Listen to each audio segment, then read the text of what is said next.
Привет, друзья! Сегодня в Германии и мире происходят важные события. В Сеуле состоялась встреча президента США Дональда Трампа и китайского лидера Си Цзиньпиня. После переговоров стороны объявили о частичном снятии торговых ограничений, но эксперты предупреждают, стабильности пока нет. В Германии новая волна обсуждений после прибытия самолета из Афганистана, хотя официальная программа приема была остановлена. Власти подтверждают легальность этого полета, однако политические споры усиливаются. Тем временем в Чехии бывший премьер Андреа Бабиш формирует коалицию, которая может изменить курс страны и отношения с Брюсселем. А министр транспорта Германии требует ускорить реформу Deutsche Bahn. Задержки поездов остаются одной из главных проблем пассажиров Германии. И это еще не все. Соединенные Штаты Америки пересматривают формат своего участия в вопросах безопасности Восточной Европы и взаимодействия с НАТО. Подписывайтесь на канал, чтобы не пропустить ключевые новости Европы и мира последнего часа.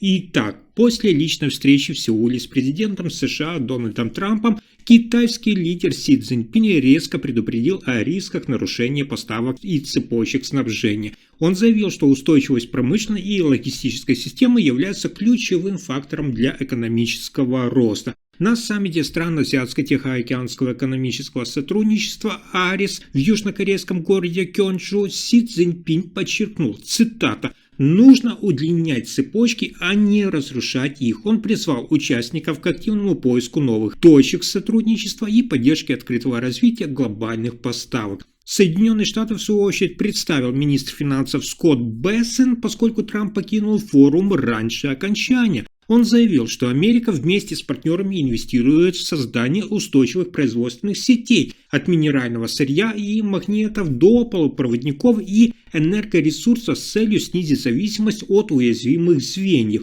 Хотя Соединенные Штаты и Китай объявили о частичном снятии некоторых торговых ограничений, например, Китай вновь закупает сою в США, а Америка снизила пошлины на китайские товары на 10%. Экспертное сообщество предупреждает, достигнутая эта пауза далеко не гарантирует стабильный торговый мир.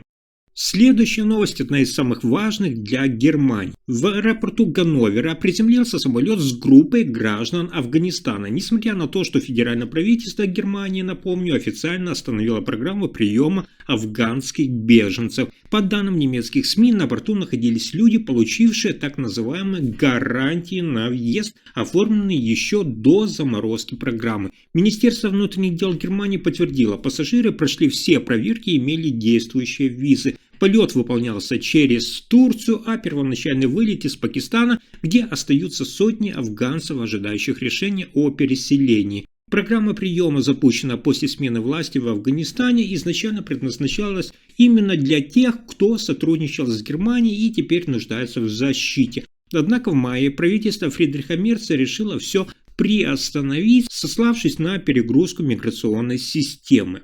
Следующая новость связана с тарифными сделками Дональда Трампа. В пятницу в южнокорейском городе Кёнджу на полях саммита АТЭС президент Соединенных Штатов Америки Дональд Трамп и премьер Южной Кореи Ли Чжэ Мён подписали масштабное торговое оборонное соглашение между Соединенными Штатами Америки и Южной Кореей. В обмен на снижение американских пошлин для корейских товаров Сеул обязался инвестировать, внимание, более 600 миллиардов долларов в американскую экономику и заплатить дополнительно приблизительно 350 миллиардов долларов за снятие части торговых барьеров.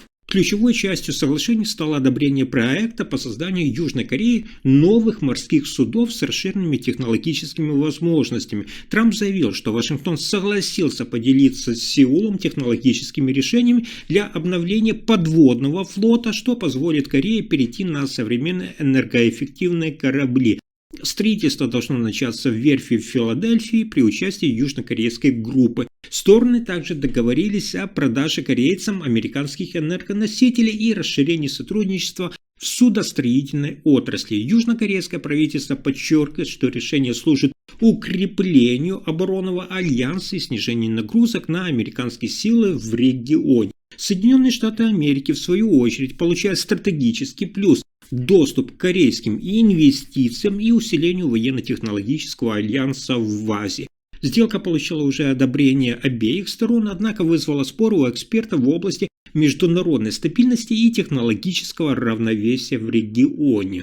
Но на этом сюрпризы дня не заканчиваются. В Чехии начинается крупный политический поворот. Бывший премьер-министр и миллиардер Андрей Бабиш заявляет о создании новой правой коалиции. Его партия «Ана» объединяется с движением «Мотористы» и партией «Свобода и прямая демократия». По данным чешских СМИ, вместе эти три силы могут получить большинство, около 108 голосов из 200 мест в парламенте. Главная цель новой коалиции – это изменить внутреннюю и внешнюю политику страны в планах сократить государственные расходы, пересмотреть миграционные правила и внести изменения в климатическую политику. Андрей Бабиш также заявил, что Чехия должна проводить более самостоятельный курс и не во всем следовать решениям Брюсселя.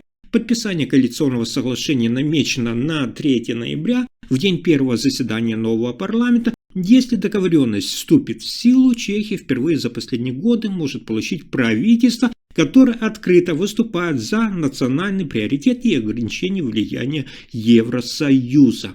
И это только начало. Министр транспорта Германии Патрик Шнайдер заявил, что нынешняя ситуация с железными дорогами в стране недопустима. По его словам, показатели пунктуальности поездов компании Deutsche Bahn остаются крайне низкими и вызывают недовольство миллионов пассажиров. Шнайдер подчеркивает, что работа национального перевозчика давно вызывает вопросы и призвал руководство компании к серьезным реформам. В ближайшие годы планируется обновление инфраструктуры, ремонт ключевых железнодорожных коридоров и ускорение работы по модернизации путей. Министр отметил, что Германия не может позволить себе постоянный сбой и задержки, особенно в условиях растущей конкуренции и необходимости развития экологического транспорта. Он потребовал от Deutsche Bahn конкретных шагов по улучшению сервиса и повышению пунктуальности. Железнодорожная отрасль все-таки остается одной из самых проблемных сфер немецкой экономики, и власти намерены довести реформы до конца, чтобы вернуть пассажирам доверие к национальному перевозчику.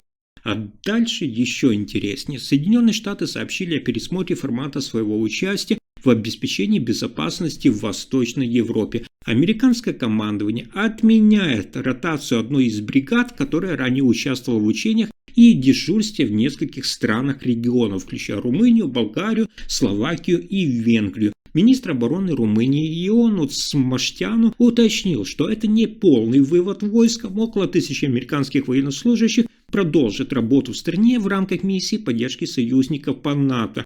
Основные объекты инфраструктуры безопасности, включая базы в Девешелу, Композия Тюрсе и Михаил Кагельняну, продолжают функционировать в обычном режиме. В Вашингтоне сокращение объясняют перераспределением сил и усилением роли именно европейских стран в обеспечении собственной безопасности. В НАТО подчеркивает, что даже после этих изменений присутствие Соединенных Штатов Америки в Европе остается выше, чем до 2022 года. Решение отражает новый подход к партнерству с союзниками, при котором европейские страны все активнее участвуют в укреплении собственной безопасности.